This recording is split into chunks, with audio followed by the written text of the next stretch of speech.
大家好，欢迎来到丽丽厨房，我是丽丽。五花肉别用来红烧了，今天分享个五花肉和黄豆的新吃法。放锅里蒸一蒸，不加水，不用油，出锅软嫩入味。第一次见这种做法，比红烧肉还要好吃。一起来看看我是怎么做的吧。首先准备100克黄豆，把它放入盘中，把坏掉或者是有虫眼的豆子挑出来不要了，这样的豆子吃到嘴里会发苦。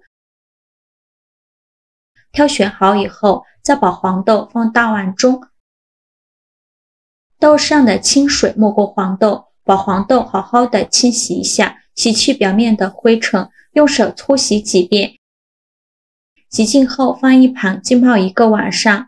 第二天的时候准备1块五花肉。五花肉呢，我们要选择这种瘦一点的，这样吃着才不会肥腻。这个五花肉太长了，用刀给它分成3段。方便下一步操作。像这样刚买回来的五花肉呢，猪皮上都有很多的猪毛，如果这个猪毛不处理干净，我们吃到嘴里就会是一嘴的毛，非常影响食欲。所以在烹饪之前呢，要好好的处理一下。起锅烧热，不用放油，把五花肉放入锅中，猪皮的一面朝下，把五花肉烙一下，把猪皮上的猪毛烙掉，这样还可以去除腥味。像我这样上下左右的滑动，全程呢大概需要烙2-3分钟，把猪皮烙至金黄色，像这样就可以。像表面的猪毛已经被完全烫掉了。再把五花肉放大盆中，豆上的清水没过五花肉，给它放一旁浸泡10分钟，这样更容易清洗干净。接着准备1块生姜，给它切成薄片，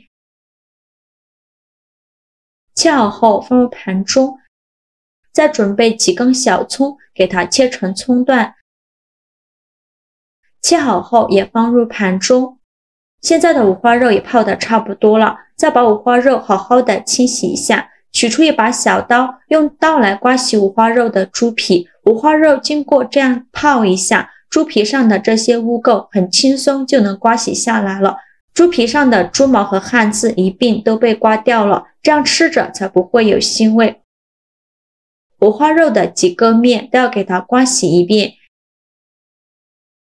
清洗一遍之后控水捞出，再放入另外一盆清水中，给它多清洗几遍，直到把清洗的水变得清澈为止。洗净后控水捞出，放在案板上，先把五花肉切成大块，宽约1到2厘米左右，再改刀切成小方块，也不用切得太小，像视频中这样大小就可以。全部切好之后，把它放大碗中，先放一旁备用。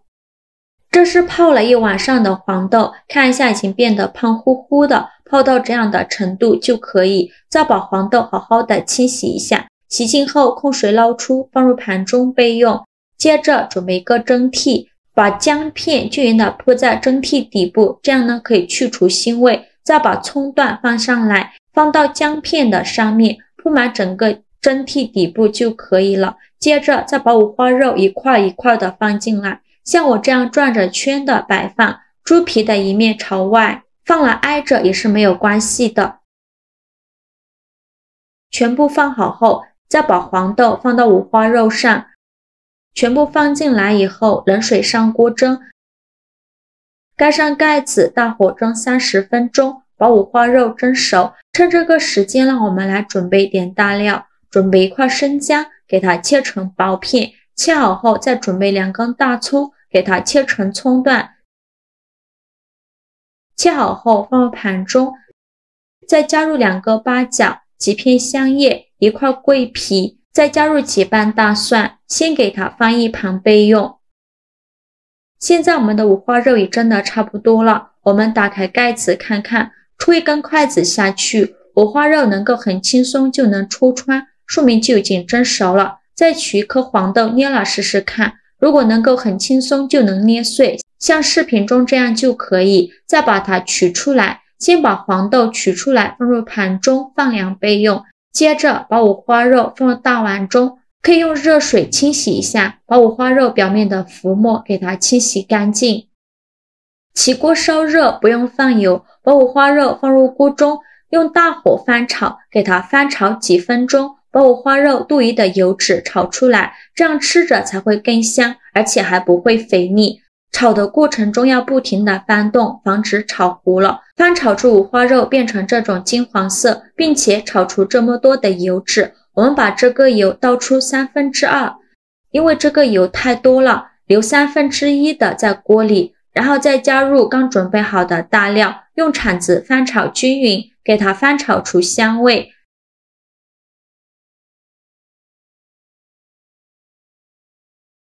炒香后，再把黄豆放进来，继续用铲子翻炒，翻炒至黄豆入味。我每天都在用心的教做菜，能不能给个小红心鼓励一下？下次想吃不会做还能找到我。黄豆炒入味以后，来调一下味，加2勺生抽，加一点点老抽上色，加2勺蚝油，加2勺食盐，再加入30克左右的冰糖，继续用铲子翻炒均匀，给它翻炒出酱香味，大概需要翻炒2分钟左右。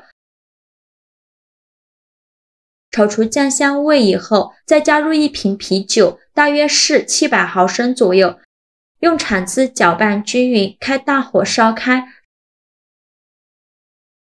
烧开后盖上盖子，转中小火焖20分钟，把五花肉焖至入味。趁这个时间呢，准备小把蒜苗，用刀把蒜杆拍一下，这样更容易入味。然后切斜刀，给它切成小段。